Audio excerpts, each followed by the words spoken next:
오전에 이제 하나님 말씀 보도록 하겠습니다. 오전에 하나님 말씀은 마가복음 14장입니다. 마가복음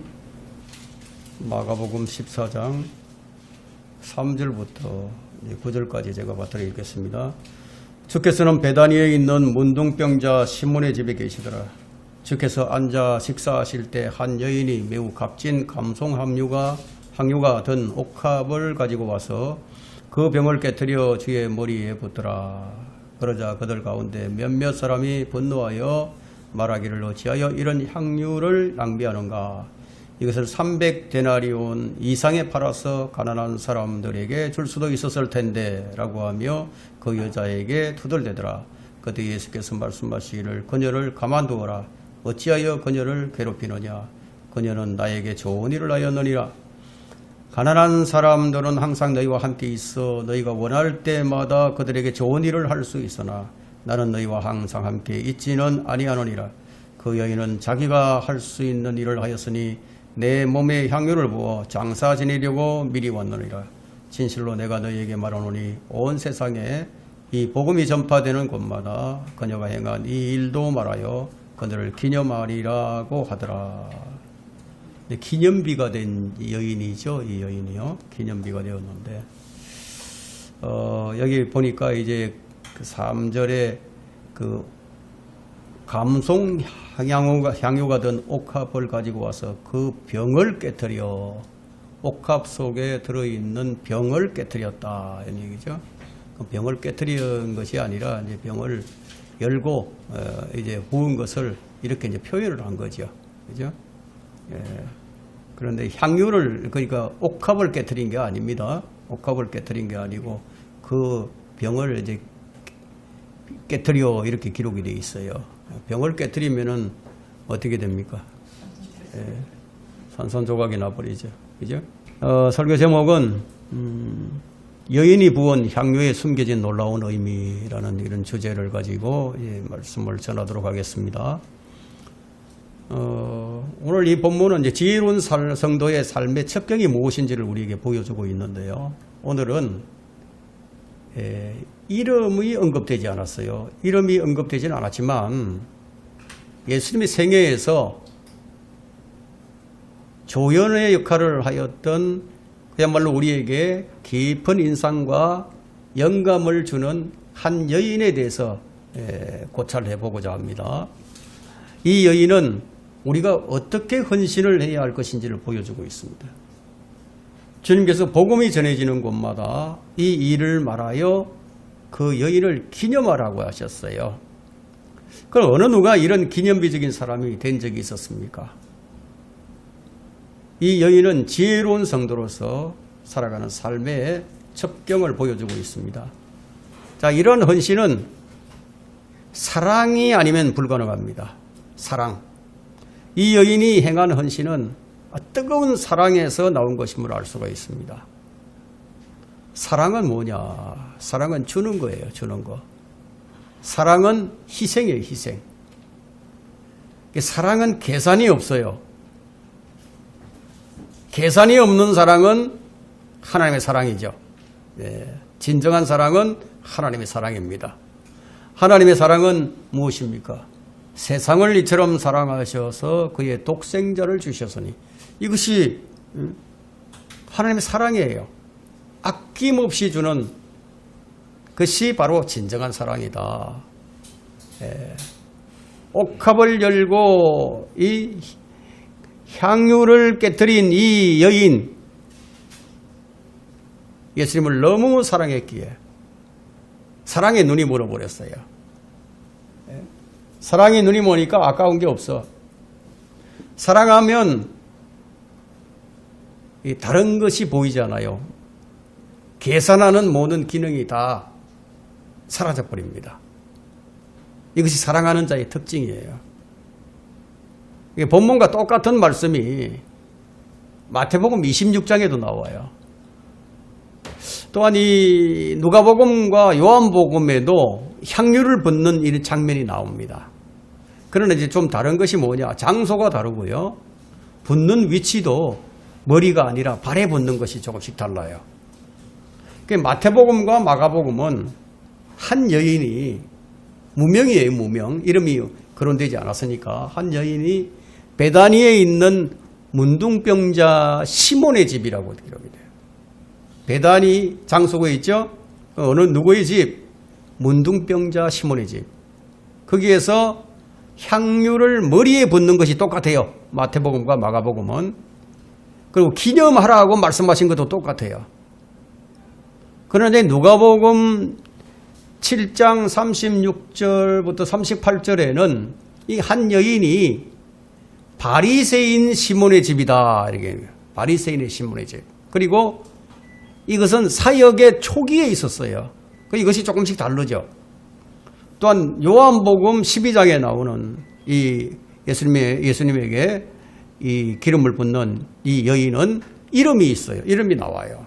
마리아라고 이름이 거명되고 있고, 장소도 베단이라고 하는 것으로 볼 때 아마 마태복음과 마가복음과 같은 곳으로도 볼 수 있어요. 하지만 조금 다른 점이 뭐냐? 이 향유를 붓는데 이 주님의 머리에 붓는 것이 아니라 이제 발에 붓는 것이 좀 달라요. 자, 또 다른 점이 있다면 누가복음과 요한복음에서는 이 여인을 기념하라고 말씀하지 않았다는 거예요. 그러면 이 여인이 누구인가? 참 의견이 분분하죠. 하지만 그 여인이 누구인가? 그건 중요하지 않아요. 정말로 그 여인이 누구인가? 그것이 중요했다면 이름을 썼겠죠. 자, 우리는 이 성경에 없는 것을 억지로 해석할 필요가 없어요.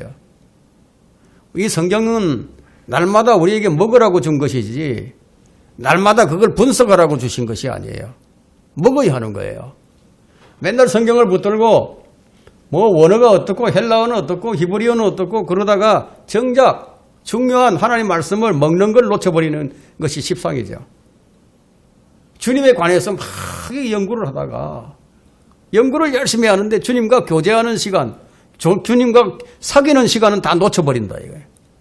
일도 마찬가지예요. 주님의 일을 막 열심히 한다고 하다가 주님은 놓쳐버린다 이거예요. 그렇게 될 수 있다는 거죠.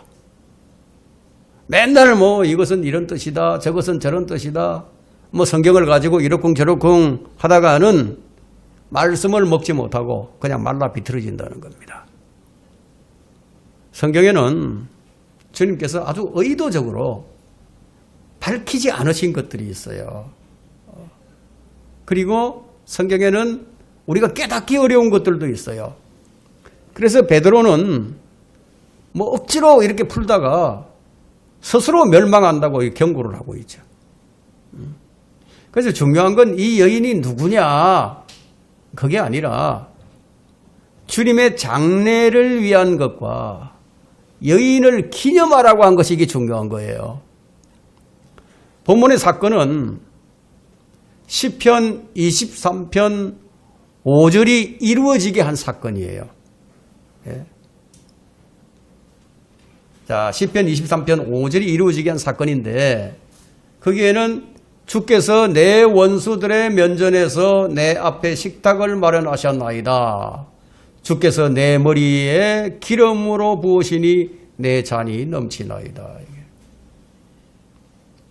값비싼 향유가 주님을 향한 그녀의 사랑을 나타내 주기도 하지만 그보다도 예수 그리스도의 존귀하심을 더 나타내 줍니다. 얼마나 존귀하신 분이기에. 너무너무 존귀하시니까 예수 그리스도시라면은 아무리 비싸고 값진 향유라도 결코 아깝지가 않다 이거예요. 그것을 나타내 보여주죠.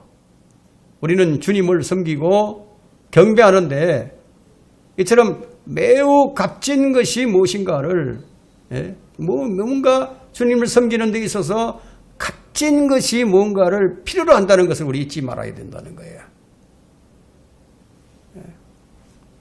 우리가 여기서 배워야 할 것이 무엇입니까? 헌신이에요. 헌신. 헌신은 어떻게 하는가? 그걸 아는 게 중요한 거죠. 최상의 헌신, 기념비가 된 여인. 첫 번째, 주님 앞에 자신을 온전히 깨뜨려 버립니다. 자신을 온전히 깨뜨려 버린다. 3절을 다시 봅니다. 3절에 자, 주께서는 베다니에 있는 문둥병자 시몬의 집에 계시더라. 주께서 앉아 식사하실 때 한 여인이 매우 값진 감송향료가 든 옥합을 가지고 와서 그 병을 깨뜨려 주의 머리에 붓더라. 그럼 여기서는 왜 이 여인의 이름이 기록되지 않았을까요? 여인의 이름은 기록할 필요가 없어요.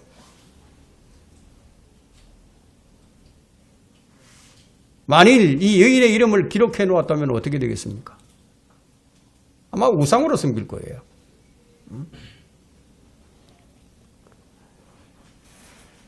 자, 이 여인이 자신을 온전히 주님께 드렸기 때문에 그녀의 이름은 감춰져 버리고 주님의 이름만 드러나는 거예요. 그래서 교회는 우리 자신의 이름은 다 감춰지고 주님의 이름만이 드러나야 하는 겁니다. 그래서 우리 이름이 없어요. 우리는 그리스도인이에요. 그리스도인. 그리스도인의 뜻은 뭐냐?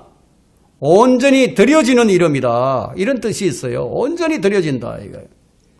지금 이 여인이 옥합을 열죠. 옥합을 열었어요. 향유는 매우 귀하고 값진 겁니다.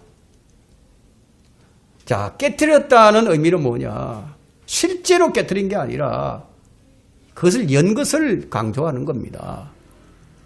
그리고 깨뜨렸다고 하는 표현을 쓴 것을 보면은요, 한 번밖에 쓰지 못한다. 두 번 다시 쓸 수 없다. 그걸 의미하죠. 열고 닫았다. 그러면 또 쓸 수 있잖아요. 근데 깨뜨렸다. 그러면 이제 못 쓰는 거죠. 한 번밖에 못 쓴단 말이야. 다시 담을 수도 없어요. 이건 물릴 수도 없어요. 다 쏟아버릴 수밖에 없는 이유가 여기 있는 거예요. 그래서 이렇게 기록을 한 겁니다. 쏟아진 향유에 숨겨진 의미가 무엇입니까? 자, 주님께서 왜 물과 피를 다 쏟아버리셨죠? 그분은 단번 속죄를 이루셨어요. 그분은 두 번 죽으실 수가 없어요. 하나밖에 없는 것을 우리를 위해서 쏟아버리신 거예요. 남김없이. 우리를 향하신 그분의 고상하고 위대한 사랑, 그것을 갈보리에서 나타내 보여주셨죠. 그래서 예수님은 두 번 죽으실 수가 없어요. 그 예수님께서 죽으신 것은 다시 물릴 수도 없어요. 아낌없이 다 쏟아버렸다, 이게. 아낌없이 쏟아진 사랑이야. 우리가 그것을 알고 믿었을 때 우리가 구원을 받고 우리가 주님을 우리의 주로 모시게 된 겁니다. 그럼 여러분은 여러분의 모든 것을 남김없이 쏟아부을 정도로 사랑한 적이 있었습니까? 언제 주님께 몽땅 드린 적이 있었느냐는 거죠. 헌신은 남김없이 드리는 거예요. 조금씩 부분적으로 드리는 게 아니고 내일로 미루지도 않아요. 여러분, 이것이 위대한 섬김이 아니겠습니까? 그래서 성경은 이렇게 말씀하는 거예요. 너희는 마음을 다하고 혼을 다하고 생각을 다하고 힘을 다하여 주 너의 하나님을 사랑하라. 이것이 첫째 계명이다. 나 자신은 몽땅 남김없이 드린다. 이 여인이 주님께 이렇게 드린 거예요. 본문에는 이름이 없는 한 여인으로 등장하고 있지만 요한복음에서는 그녀의 이름이 마리아죠. 마리아가 값진 감송향유 한 리트라를 가지고 와서, 그죠? 한 리트라를 가지고 와서 예수의 발에 붓고 자기 머리카락으로 그의 발을 닦으니 그 집이 향유 냄새로 가득하더라 하고 요한복음 12장 3절에 기록하고 있습니다. 마리아는 그녀의 머리카락으로 주의 발을 닦았어요. 그런데 그 마리아가 했던 그 행위를 기념하라고 하는 그런 기록이 없어요. 만일 이름을 거명하여 그녀를 기념하라고 하였다면 아마도 사람들은 그녀를 우상화했겠죠. 마리아의 머리카락이 주님의 발등을 스치면서 온 집안에 향기가 가득 차게 함으로써 예수 그리스도의 그 영광을 온 집안에 가득 드러냈던 겁니다. 성경에서 이제 여인의 머리카락은 그 여인의 영광이에요. 고린도전서 11장 15절에서 여자가 긴 머리를 하고 있다면 그것은 그녀에게 영광이 되느니라. 한 리터라는 얼마 정도 되느냐? 한 리터라는 450g 정도 돼요. 이 정도의 향유는 값이 얼마나 나가느냐? 300데나리온 나갑니다. 그러면 300데나리온은 보통 일용 근로자가 1년치의 임금, 1년치의 임금에 해당하는, 그러니까 연봉에 해당하는 그런 액수라는 거죠. 이처럼 값비싼 향유가 주님을 향한 그의 사랑을 짐작하기에 우리가 충분하죠. 그죠? 이 여인의 행위는 예수 그리스도의 존귀하심을 아주 생생하게 나타내는 행위였어요. 그래서 이 사실은 이제 훌륭한 설교 제목이 되기도 남죠. 근데 많은 사람들이 이제 많은 설교자가 이 값비싼 향유의 그런 제목으로 설교를 많이 합니다. 아무리 비싼 향유라도 전혀 아낌이 없는, 아깝지 않은 주님은 고귀하신 분이다. 마리아는 이것을 알고 있었어요. 그래서 이것을 너무너무 잘 나타내 보여주었죠. 그래서 주님께서 이 여인의 일을 복음이 전파되는 곳마다 기념하라고 하신 거예요. 주님을 섬기고 그분께 경배 드리는 데는 이처럼 값진 무엇인가를 필요로 한다는 것을 잊지 말아야 한다. 그 값진, 여러분이 가진 것 중에 가장 값진 것이 무엇입니까? 여러분 자신이죠. 여러분 자신보다 더 값진 것이 어디 있습니까? 그렇죠? 그녀는 자기의 머리카락으로 주님의 발을 닦아드렸어요. 마리아가 하나님의 아들이신 예수 그리스도의 영광을 이렇게 표현합니다. 머리카락으로 향유를 부어서 닦음으로써 그것이 그녀가 할 수 있는 최선책이었어요. 이 여인이야말로 예수님이 누구신가를 가장 정확하게 파악하고 있었을 뿐만 아니라 자신이 이해하고 있는 바에 따라서 그분을 합당하게 섬길 줄도 알았고요. 그 섬김을 어떻게 나타나야 할지도 아는 여인이었습니다. 이 여인이 자기 머리카락을 주님의 발을 닦았다는 것은 다른 말로 한다면은 자신의 영광을 주님의 발 아래 두었다는 거예요. 여인의 머리카락은 그 여인의 영광이라고 했잖아요. 그러니까 그 영광을, 자신의 영광을 주님 발 아래 두었다. 이것은 또한 침례인 요한과 같이 자신을 주님의 신발을 들 수도 없는 존재임을 고백하는 것과도 같다는 얘기예요. 나는 주님의 신발을 들 수 있는 그런 존재도 못 된다. 이것은 그녀가 주님의 죽음에 참여한 거예요. 같이 참여하는 겁니다. 그것은 주님의 영광에 참여한 것이었죠. 여러분, 그렇다면 이 여인의 경제적 사정이 어땠을까요? 부자였을까요? 아주 궁핍했습니다. 이 여인은 앞으로 내가 어떻게 살아야 할까 이걸 고려하는 것이 아니었어요. 그녀는 사랑의 눈이 멀었던 여인입니다. 얼마나 주님을 사랑했던지. 사랑이 눈이 멀게 되면은요, 남들의 평가를 개의치 않게 됩니다. 그냥 사랑하는 이만 보게 되는 거예요. 이 여인이 주님께 온전한 헌신을 했습니다. 자, 우리는 이런 헌신 속에서 이 여인의 신앙 고백을 우리가 볼 수 있어야 합니다. 그럼 어떤 신앙 고백일까요? 주는 그리스도시요 살아계신 하나님의 아들이십니다 라고 기름 부은 거예요. 이 여인은 주님께 자신의 모든 소유를 다 깨뜨려 버렸습니다. 여러분은 주님을 얼마나 사랑하십니까? 주님께 어떤 충성을 바치고 있습니까? 주님은 이것을 배우라고 이 여인을 기념하라고 말씀하신 거예요. 충성과 헌신과 사랑에는요, 지나침이 없어요. 우리도 이 여인과 같이 주님을 뜨겁게 사랑하는 여인이 되어야 합니다. 주님을 정말 사랑한다면 주님 앞에서 나 자신 전부를 깨뜨리겠죠. 우리가 형편과 상황을 보게 되면요, 자기를 돌볼 수밖에 없어요.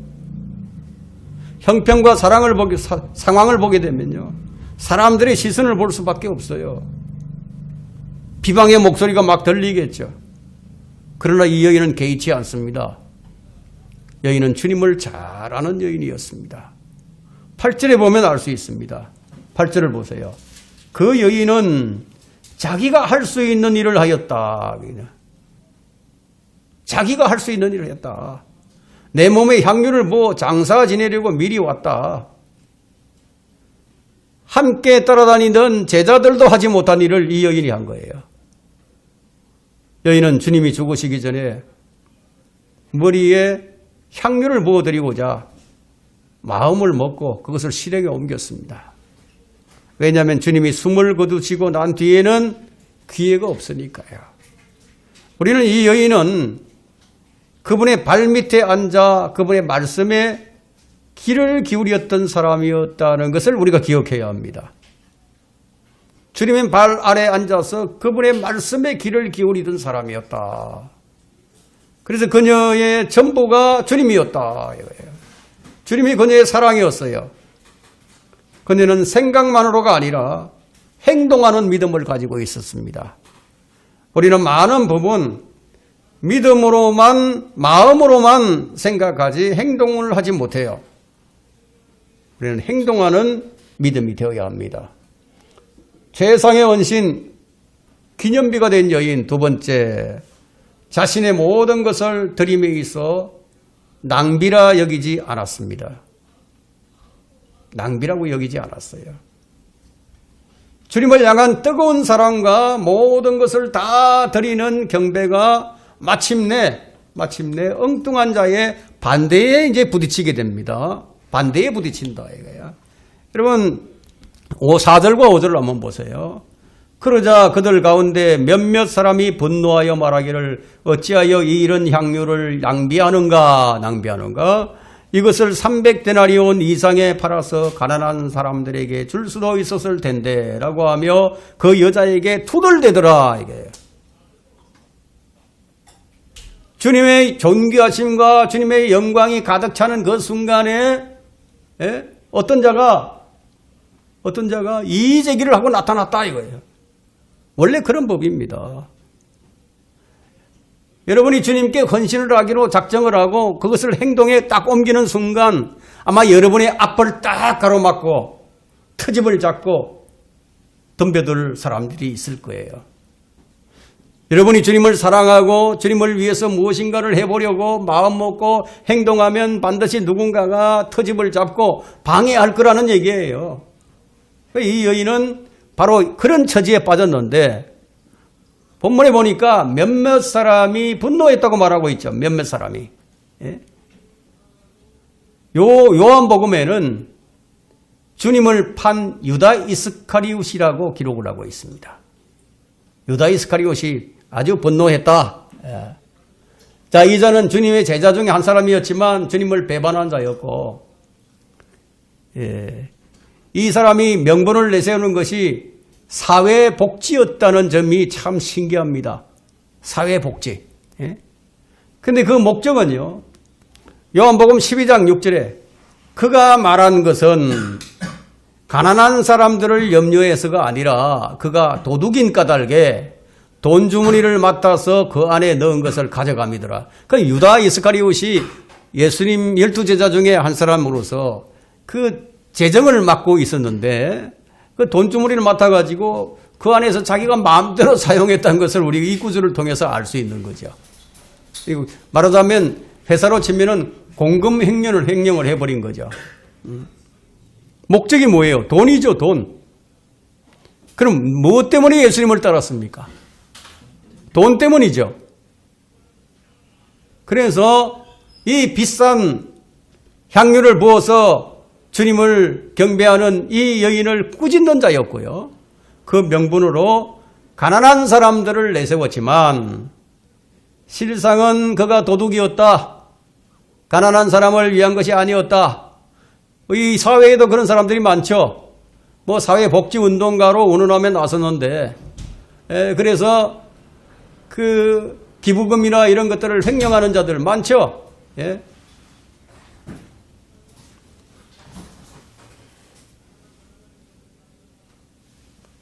그런데 말이죠. 그런 자들이 마리아를 비방했다. 이 여인을 비방했다. 이렇게 성경을 말씀하고 있습니다. 그의 눈에는 주님의 영광을 드러내는 일이 무엇으로 보였습니까? 낭비로 보였어요. 만일 유다가 주님을 눈꽃만치라도 사랑을 했더라면 감히 이런 생각을 하지 못했겠죠. 여러분은 어떻습니까? 혹시 주님께 대한 헌신이 좀 아깝다. 이런 생각이 들지 않습니까? 주님이 여러분의 몸보다 가치가 없는 분인가요? 주님이 여러분의 직장이나 사업체보다도 가치가 없는 것일까요? 주님이 여러분의 혈육보다도 가치가 없는 것일까요? 주님은 우리의 섬김에 대해서 아주 의미심장한 말씀을 하셨어요. 어떤 말씀이냐? 누가복음 14장 26절에 보니까 누구든지 자기 아버지나 어머니나 아내나 자식이나 형제나 자매나 정녕 자기 목숨까지도 미워하지 않은 채로 내게로 오면 그는 나의 제자가 될 수 없느니라. 그럼 왜 이 말씀을 하셨을까요? 그만큼 마음은 주님을 온전히 섬기지 못하고 있다는 반증이 아닐까요? 우리는 이 말씀을 마음 깊이 새겨야 합니다. 이 말씀이 우리 마음에 울림이 되어야 된다. 여러분은 주님께 드리는 헌신이 낭비라고 여겨지십니까? 여기 보니까 지금 그런 사람이 있어요. 그러자 그들 가운데 몇몇 사람이 분노하여 말하기를, 한 사람이 아니에요. 몇몇 사람이에요. 어찌하여 이런 향유를 낭비하는가? 자, 이것은 이 사람들만의 문제가 아니에요. 여러분 안에도 이런 갈등이 있지 않습니까? 주님께서 바라시는 것은 우리의 온전한 헌신이에요. 주님은 이 여인을 통해서 온전한 사랑의 섬김이 무엇인지 그걸 지금 보여주고 계시는 거예요. 그래서 우리는 이 말씀을 통해서 나 자신을 봐야 합니다. 내 자신을 들여다봐야 된다. 주님이 여러분의 보배가 맞으십니까? 사람들이 옥합이든 향유의 가치를 말하지만 주님이 보배인 것은 잘 몰라요. 마음에 있는 것이 밖으로 드러난다는 것이 성경의 말씀이에요.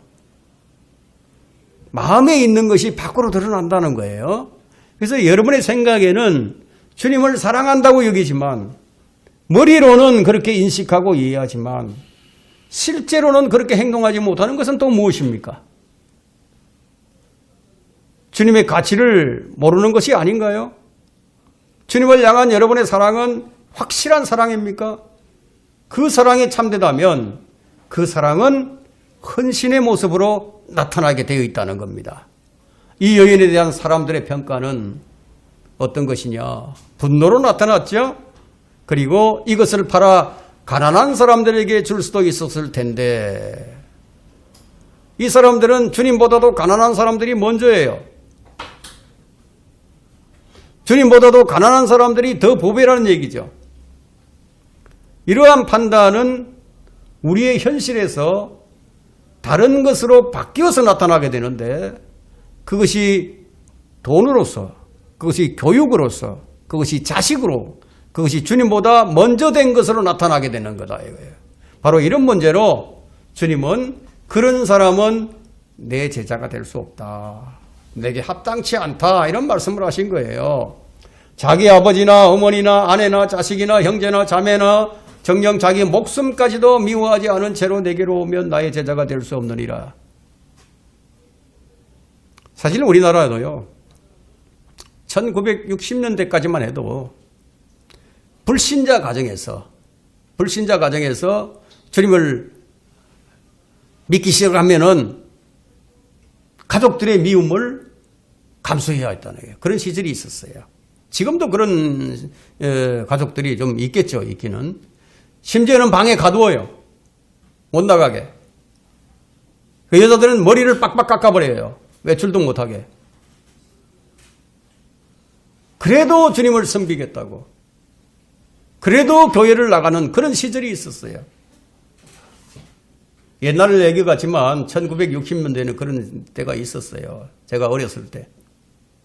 이들은 자기 아버지나 어머니나 형제나 자기 자매나 자기 목숨까지도 미워하고 주님을 섬기던 사람들이었어요. 지금도 과연 주님을 섬기겠다고 그렇게 나오는 사람들이 얼마나 될까요? 사람들의 생각은 어떻습니까? 예? 과연 그런 상황에서도 주님을 섬기고자 할까요? 과연 주님이 최고의 가치일까요? 여러분의 가장 큰 가치는 무엇입니까? 여러분이 소유한 것에 대한 가치는 아는데 그러면 주님의 가치는 어떻습니까? 주님이 참 보배라면 여러분이 가장 소중하게 여겼던 것들조차도 다 배설물로 여겨지게 되겠죠. 사도 바울이 자신의 모든 것을 왜 배설물로 여겼습니까? 주님을 아는 지식이 가장 고상했기 때문에 그에게는 주님이 진정한 보배였습니다. 아직 세상 것들이 더 소중하게 여겨진다면, 아직 그것만을 구하려고 한다면 그건 참 사랑이 아니에요. 여러분, 받으려고만 하는 것은 참 사랑이 아니에요. 사랑은 주는 겁니다. 받으려고 하는 사랑은요, 그건 계산적인 사랑이죠. 그러니까 맨날 계산을 하죠. 받는 것과 드리는 것에 대한 어떤 가치를 계산하는 거죠.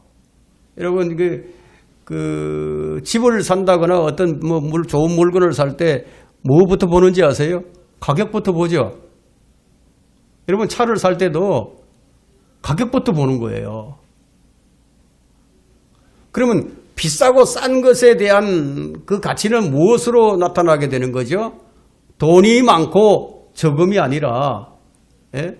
내가 사고자 하는 물건과 과연 이 돈이 걸맞는 것인가? 그걸 한번 계산을 하는 거죠. 주님이 가장 귀하지 않습니까? 아마 여러분은 모두 그렇게 동의할 거예요. 주님이 가장 귀한 분이다.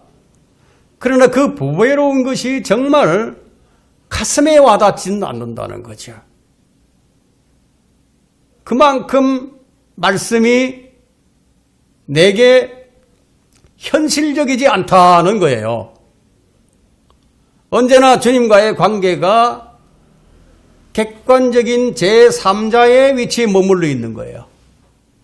물건을 살 때도 가치를 계산해서 값을 치르면서, 그러면서도 주님은 보배를 여기지 않는다. 사실 우리가 내 자신을 전폭적으로 주님께 드린다 해도 그게 부족한 게 우리가 아닌가요? 왜 우리는 주님께 쏟아붓지 못할까요? 이 여인이 그것을 우리에게 일깨워 줍니다. 행동하지 못하는 믿음, 행동하지 못하는 사랑, 마음으로만 하는 사랑, 행동이 두렵게 느껴지기만 하죠. 사랑한다는 고백 앞에는 왜 담대함이 없습니까? 그분이 우리를 덜 사랑해서인가요? 왜 멈칫거리죠? 그건 여러분 자신을 주님보다 더 사랑하기 때문이 아닐까요? 오늘 본문을 보니까 주님의 가치를 모르는 사람들이 있어요. 이 사람들이 주님의 가치를 모르니까, 자, 인간을 최고의 가치로 지금 여기고 있죠. 그죠? 모든 가치를 주님께 쏟아붓기 전에 어디에 쏟아붓죠? 부으려고 하죠? 인간에게 쏟아부으려고 한다 이거야. 300데나리온. 여러분 이거 고민하셔야 되는 문제예요. 자, 주님께서 은 30에 팔렸어요. 주님의 가격이 지금 은 30에 팔린 거예요. 그 마귀는 우리를 얼마로 계산을 했을까요? 은 30으로 계산을 한 거예요. 근데 여기는 300데나리온의 가치예요. 주님은 우리를 구속하기 위해서 은 30에 팔리셨다 이거예요. 온전한 구속을 우리가 받았다면, 온전히 우리 몸이 주님의 것이 되었다면 그럼 우리에겐 소유권이 없어요. 내 소유권이 없다. 그러면 왜 우리의 것을 남겨두어야 하죠? 자, 우리의 몸은 300데나리온입니다. 300데나리온. 그럼 이 몸을 가지고 어디에 쓸 것인가? 자, 우리의 몸이 은 30이에요. 자, 이 모든 것을 어디에 쓸 것인가? 이 여인과 같이 남김없이 깨뜨려야 한다. 누구를 위해서 내 몸을 사용할 것인가? 주님께서 말씀해 주셨죠. 무엇을 위해서 쓸 것인가? 그녀는 나를 위해서 좋은 일을 했다. 여러분, 우리도 이런 칭찬을 받아야 할 거 아닙니까? 나를 위해서 좋은 일을 했다. 최상의 헌신 세 번째, 그녀는 나에게 좋은 일을 하였느니라. 6절을 봅니다. 6절. 그때 예수께서 말씀하시기를 그녀를 가만두어라. 어찌하여 그녀를 괴롭히느냐. 그녀는 나에게 좋은 일을 하였느니라. 사람들이 뭐라고 얘기합니까? 야, 그거 좀 너무한 거 아니냐. 너무 지나친 것 같다. 그렇게 아까운 거를 왜 그 발에다 다 쏟아붓냐. 사람들이 그러죠. 주님이 그만한 가치가 없는 분이십니까? 왜 300데나리온을 다 깨뜨려 버립니까? 무엇이 그렇게 했죠? 사랑이 그렇게 했다. 이거 사랑이. 주님께서 그녀를 가만두어라. 여러분이 아무리 주님을 사랑해 보세요. 주님은 거부하지 않으세요. 그 사랑을 다 받습니다. 그리고 좋은 일을 했다고 칭찬하십니다. 그녀는 나에게 좋은 일을 하였느니라. 근데 여러분이 주님께 책망을 들을 때가 언제인지 아세요? 그것은 여러분들이 세상에 투자를 할 때입니다. 세상에 있는 것을 더 사랑할 때입니다. 내 것이 아닌 것을 가지고 내 것처럼 내 마음대로 생각하고 내 마음대로 행동할 때. 왜냐하면 우리는 더 이상 내 것이 아닌데 내 것이 아닌 것을 가지고 내 것처럼 나를 위해서 쓰기 때문에 그렇게 책망받는 거예요. 여러분, 주님의 것이라면 마땅히 주님을 위해서 써야 하지 않겠습니까? 자, 이런 말씀은 우리가 이론적으로는요, 참 지식적으로는 이게 다 공감을 해요. 다 맞습니다. 아멘. 이렇게 다 공감을 한단 말이에요. 근데 이게 이제 우리 삶에 적용이 잘 안 된다는 거예요. 그럼 이런 말씀이 이제 머리에 탁 들어왔어요. 근데 머리에 딱 머물러 버려. 그리고 이게 마음으로 이게 내려오지 못하고 그냥 머리에만 머물러 있으니까. 그래서 이제 마음 따로 행동 따로. 그리고 왜 성령님을 우리에게 보내주셨습니까? 예? 왜 성령님을 우리에게 보내주셨느냐야. 이런 모순된 나를 위해서 보내주셨다 이거예요. 무엇을 위해서? 주님을 위해서 살게 하려고. 근데 왜 우리는 성령님과는 무관한 생활을 하죠? 여러분 자신을 주님을 위해서 한번 드려보세요. 주님께서 뭐라고 하실까요? 잘했다. 잘했다. 나에게 좋은 일을 하였느니라. 이 여인처럼 나를 사랑하는 것이 가장 잘하는 것이라고. 그게 가장 좋은 거라고. 주님을 사랑하는 것이 그게 가장 좋은 일이라는 거죠. 만일 여러분이 그렇게 할 수 없다면 그렇게 하는 사람을 방해는 하지 마세요. 여기 나와 있는 사람들처럼 방해는 하지 말라는 거예요. 자, 주님을 향한 사랑의 눈먼 사람들을 향해서 주님께 온전히 베팅을 한다고 해서 비난하지 말라는 거예요. 오히려 주님의 말씀으로 격려를 해주고 그들을 오히려 더 부르고해야 되겠죠. 왜 주님께서 그것이 나에게 좋은 일이라고 말씀을 하셨는가 하면은 8절을 한번 보세요. 그 여인은 자기가 할 수 있는 일을 하였으니 내 몸의 향유를 부어 장사 지내려고 미리 왔느니라. 할 수 있는 일을 했다고 얘기하고 있죠. 할 수 있는 일을 했다는 것은 온 힘을 다해서 마음을 다해서 혼을 다했다는 겁니다. 너희는 마음을 다하고 혼을 다하고 생각을 다하여 주 너희 하나님을 사랑하라. 마리아가 주를 위해서 한 일을 인정받는 대목이다. 주님을 위해서 일을 많이 할수록 좋은 거예요. 사랑하는 형제들아, 경고하라. 흔들리지 말라. 주 안에서 일을 넘치도록 하라. 이렇게 말씀하고 있죠. 밥전서 시니어가 말하기를 주님을 위해 내가 할 수 있는 최선을 다해야 하는 이유는 그래야만 내가 하나님과 따질 수 있기 때문이라고 얘기를 했습니다. 대단히 의미 있는 얘기예요. 내가 최선을 다했다 이거예요. 내가 할 수 있는 일을 다 주님을 위해서 다 했어. 그래야만 주님께 따질 수 있다는 거예요. 대단히 의미 있는 말인데요. 그럼 여러분은 주님을 위해서 최선을 다하십니까? 그렇다면 여러분이 할 수 있는 일을 다 한 거예요. 그런데도 일이 잘 풀리지 않는다면 그때는 하나님께 따져도 돼요. 그래서 하나님께서는 여러분이 하나님께 따질 것을 미리 다 아시기 때문에 미리 매사에 다 잘 인도해 주실 겁니다. 향유를 붓는 것은 이건 사랑이 없이는 될 수 없는 일입니다. 사랑 계산 없어요. 이해타산은 사랑이 아니에요.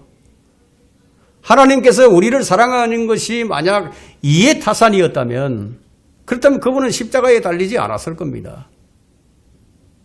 십자가도 믿음도 구원도 영혼도 없어졌겠죠. 여인은 자신의 가장 소중한 것이 자기의 것이 아닌 것을 알았던 겁니다. 내 것이 아니었다 이거예요. 자기 몸이 300데나리온의 가치가 마땅히 자기의 것이 아닌 것을 알았기에 자기가 할 수 있는 일을 다 해버렸다 이거예요. 주님께서 얼마나 많으냐 적으냐 이런 거 계산하지 않으세요. 섬김에 있어서 또 한 여인의 아름다운 드림을 좀 소개하려고 합니다.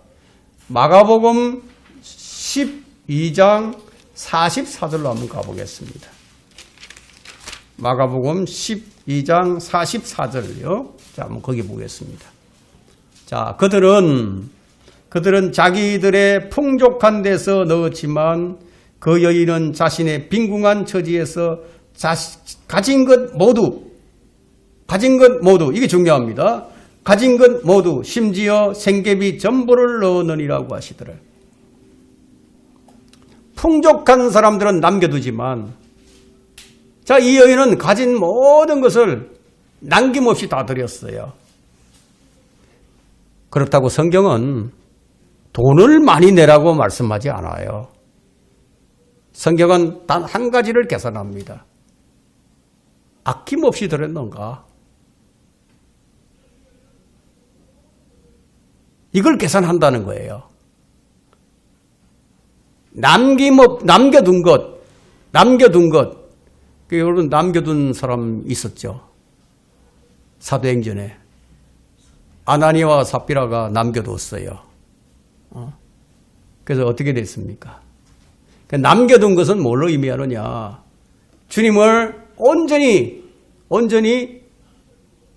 주로 인정하지 않았다는 것이에요. 여러분 그러나 안심하셔도 됩니다. 주님께서는 여러분의 돈을 안 받으세요. 여러분의 재산도 안 받으세요. 여러분의 것은 안 받으세요. 왜냐? 주님께서 이런 말씀을 하셨어요. 카이사의 것은 카이사에게, 하나님의 것은 하나님께 바치라. 예? 무슨 말씀이에요? 주님의 것을 주님께 드린다. 주님의 것을 주님께 드린다 이거예요. 그 우리 주님께서 이런 요구를 하시는 거예요. 아브라함에게 어떤 요구를 하셨느냐? 네 독자 이삭을 내게 바치라 이거. 여러분 이 말씀이요. 주님께서 우리가 생각할 때 어떻게 그럴 수 있느냐 생각할 수 있겠지만 그게 아니에요. 그 이삭을 누가 줬습니까? 하나님께서 주셔서. 그러니까 누구의 것입니까? 그러니까 내 것을 내게 달라 이거예요. 그거 내 거니까 내게 달라. 이해되시죠? 우리는 주님의 것을 주님께 드리는 것뿐입니다. 여기에는 자랑도 없고요. 명예도 없어요. 주님은 우리 마음 가운데서 주님의 것으로 인정한 것만을 받으신다는 거예요. 아, 이건 주님이 주셨습니다. 그러고 내셔야 돼요. 계산된 물질은 여러분이 가지세요. 가치 있는 그런 재산, 여러분 다 가지세요. 다 가지세요. 주님은 세상 것도 필요하지 않으세요. 이 여인이 알았던 것이 뭐냐? 주님의 죽음이 바로 나의 죽음이다. 그걸 안 거예요. 주님께서 죽으시는 이유가 몽땅 다 나 때문이다. 그게 자기 자신을 전부 깨뜨린다 이거예요. 그 일로 이 여인은 다른 사람들의 분노를 사게 됩니다. 그러나 이 여인은 그들이 그러든지 말든지 그게 관심이 없어요. 주님 외에는 다른 데는 관심이 없다 이거예요. 우리가 주님을 주라고 고백하는 그런 이건 좀 상대적인데요. 그것은 어떤 의미가 있느냐. 우리가 주여 이렇게 부를 때 나는 당신의 종입니다. 이런 의미가 있는 거예요. 당신은 나의 주인입니다. 이런 의미가 있다 이거예요. 그 당시에 이 종들은, 이 히브리 종들은요, 마치 사고 파는 물건과 같이 취급을 받았어요. 노예로 팔린 거예요. 돈을 가지고 노예를 주고 샀단 말이에요. 그럼 여러분이 주님의 종이라면 여러분은 누구한테 팔린 거예요? 주님께 팔려버렸어. 이제 여러분의 주권이 없어졌어요. 근데 왜 계산을 하죠? 내 것이라고? 온전히 주님께 드려진 것 아닌가요? 여러분이 이 사실을 인정하든 인정하지 않든 어쨌든 여러분이 구원받았으면 여러분은 이미 팔려버렸어. 주님께 팔려버렸다 이게. 한 번 주님께서 우리를 위해서 하나님께 드려지심으로써 우리는 온전히 그분의 소유가 되어버렸어요. 왜 우리가 주님을 따릅니까? 왜 우리가 주님을 따르냐? 주님이 나의 주인이니까. 자, 어느 주인이 자기 생명을 종을 위해서 내놓는 주인이 어디 있어요? 우리 주님께서 그렇게 하셨어요. 그래서 주님의 사랑이 무엇인지를 그 진정한 가치를 아는 사람은요, 그 사랑의 눈물 수밖에 없게 되는 거예요. 그 온전한 삶을 드리는 거예요. 무엇이든지 계산을 안 한다 이거예요. 복음이 무엇입니까? 지옥과 저주와 세상으로부터 건져주시는 것만이 아니라 이 복음은 여러분의 가치와 생각을 바꾸는 게 이 복음이에요. 이것이 복된 음성입니다. 요한복음 14장 6절에서 예수께서 그에게 말씀하시기를 나는 길이요 진리요 생명이라 나로 말미암지 않고는 아버지께로 올 자가 아무도 없다. 이 무슨 말씀이에요? 주님만이 유일한 가치라는 거죠. 목적이 무엇입니까? 생명이죠. 길은 무엇입니까? 수단이죠. 하나님의 어린 양. 주님은 분명히 우리 구원의 길이 되셨어요. 생명으로 이르는 길이 되셨다. 그런데 사람들은 생명의 길은 걷고 싶지 않고 생명의 길은 걷지 않으면서 생명만 얻고 싶어 한다 이거예요. 이 땅에서는 부자로 살고 죽은 후에는 나사로로 살고 싶어 한다는 거예요. 이게 무슨 심보예요, 이게? 예? 이건 도둑놈 심보죠, 이거. 그죠? 바울은 주님을 정말 주인으로 섬기는 사람은 이렇게 산다고 얘기를 합니다. 어떻게? 고린도후서 5장 15절에 보니까 그가 모든 사람을 위하여 죽으신 것은 산 자들이 이제부터는 더 이상 자신들을 위하여 살지 않고 자기들을 위하여 죽었다가 다시 살아나신 그분을 위해서 살게 하려는 것이라. 누구를 위해서 산다고요? 그분을 위해서 산다. 나 더 이상 나를 위해서 살지 않는다. 그래서 이 복음이 전해지는 곳마다 이 여인이 행한 이 일을 기억하여 기념하라. 복음이 전해지는 곳마다 이런 가르침을 주라는 거예요. 옥합을 열고 향유를 부은 이 사건을 전해져야 한다. 저는 오늘 이걸 전하고 있는 거예요. 복음이 전해지는 곳마다 전하라고 하셨으니까 이것은 하나님을 감동케 한 이야기예요. 하나님을 감동시켰어. 그 사랑을 가치로 나타내셨다. 이게. 그 가치는 무엇입니까? 값으로 정하죠. 가치는. 그래서 값과 가치는 균형을 이루는 거예요. 내 모든 것을 다 드린다고 해도 그분의 피값이 되겠습니까? 우리가 내 모든 것을 드린다고 해서 그 보배를 살 수 있겠습니까? 불가능이죠. 사랑은 사랑으로만 계산이 되는 거예요. 다른 어떤 것으로 계산이 된다면 그건 그리스도의 심판 속에서 다 불타 사라져버리고 없어지겠죠. 그래서 여러분들이 무슨 일을 할 때, 주를 위해서 일을 할 때 사랑을 근거로 해서 해야 한다. 그래야 그리스도 심판 속에서 불타지 않고 남아있다는 거예요. 여러분, 이 세상에서 가장 최고의 경제학자가 누구라고 생각하십니까? 이 세상에서. 이 악한 현 세상에서 가장 뛰어난 최고의 경제학자가 누구라고 생각합니까? 최고의 윤리학자가 누구라고 생각합니까? 최고의 구제와 봉사의 대가가 누구라고 생각합니까? 최고의 인본주의 철학자가 누구라고 생각합니까? 마귀예요, 마귀.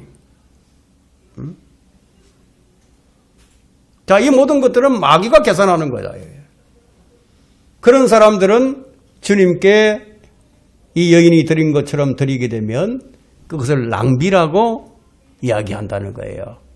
자, 여러분 다 이해되셨죠? 그죠? 마귀가 거의 모든 교회들을 자신의 수중에 다 넣어버렸습니다.